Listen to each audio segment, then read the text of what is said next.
Baik, kawan-kawan semua, di sini kami dari kelompok 4 yang beranggotakan 4 orang akan memaparkan presentasi kami yang berjudul pemanfaatkan teknologi informasi dalam bidang kesehatan. Di sini saya akan memperkenalkan anggota kelompok kami. Saya sendiri Rifan Ilaska, ada Dimas Ridho Alamsyah, Asriansyah, dan Muhammad Arfi Halabi. Baik kawan-kawan semua, untuk materi pertama akan saya sendiri memaparkannya, yaitu pemanfaatkan di bidang kesehatan pada bagian bidang administrasi ya. Bisa teman-teman lihat di belakang ya. Dengan adanya komputer di dunia administrasi sangat membantu dalam penyimpanan, pengelompokan, dan pengolahan data. Itu berarti tanpa komputer akan sangat sulit untuk memeriksa banyaknya data-data pasien, stok obat, dan data-data lain yang dimiliki oleh rumah sakit. Namun dengan adanya komputer memeriksa data-data pasien, stok obat, dan juga data rumah sakit akan mudah dan praktis dilakukan. Baik, untuk yang kedua bisa teman-teman lihat di belakang ada pemanfaatannya di rekam medis. Salah satu contoh adalah e-health. E-health dapat ditetapkan untuk membantu pemerintah mengembangkan program yang membantu dokter, perawat, dan tenaga kesehatan lainnya saling bertukar informasi secara elektronik, mengambil data rekam medis pasien kapan dan di mana diperlukan, dan melakukan kolaborasi dengan memberi layanan jasa kesehatan lainnya secara real time melalui internet.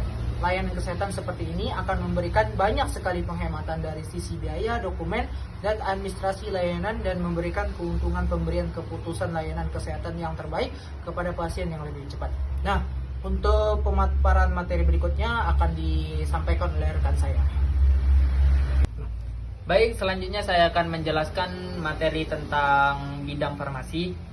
Pertama-tama, bidang farmasi ini adalah salah satu bidang obat-obatan. Komputer juga berperan sangat penting dalam farmasi. Misalnya untuk merekod resep dan dosis, serta menyimpan data harga-harga obat tersebut. Selain itu, dengan adanya komputer dalam bidang farmasi, juga membantu mengelompokkan macam-macam obat berdasarkan kegunaannya. Misalnya Panadol, Peminax, dan juga Ponstan. Oke, selanjutnya, dan juga pada bidang mendiagnosa suatu penyakit, komputer dapat digunakan untuk menghasilkan foto-foto yang lebih baik dari tubuh pasien. Misalnya contohnya sinar X. Nah, sinar X ini adalah teknik tradisional yang merekam bayangan dua dimensi dari tulang pada film. Computerized axial tomography, juga dikenal sebagai CT scan, adalah serangkaian gambar sinar X dua dimensi yang digabungkan dengan komputer. Jadi dengan adanya komputer tadi, untuk mendapatkan gambar tiga dimensi itu bisa. Baiklah, saya akan menjelaskan yang kelima, yaitu memonitoring suatu penyakit. Pasien yang sudah pernah datang atau pasien yang baru pertama kali berobat akan mudah dilacak. Data-data personal pasien juga dapat dilihat dengan jelas.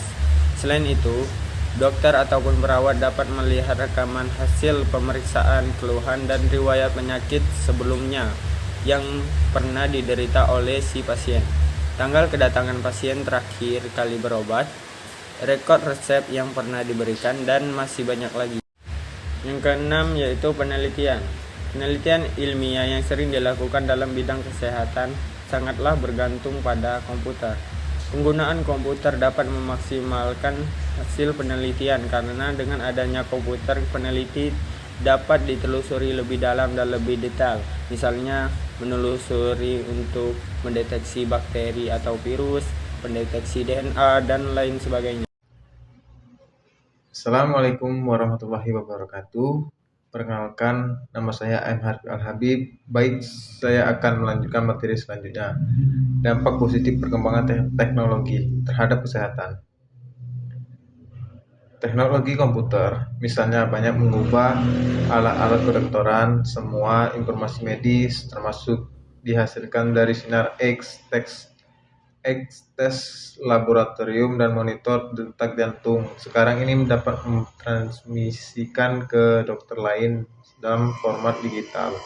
Teknologi transfer gambar juga menjadikan gambar radiologi, misal CT scan dan MRI, bisa segera dikirim ke diagram elektronik dan meja dokter. Pasien rawat intensif yang selalu dimonitor perawat selama istirahat juga dapat dimonitor oleh dokter melalui menara kontrol dari jarak jauh.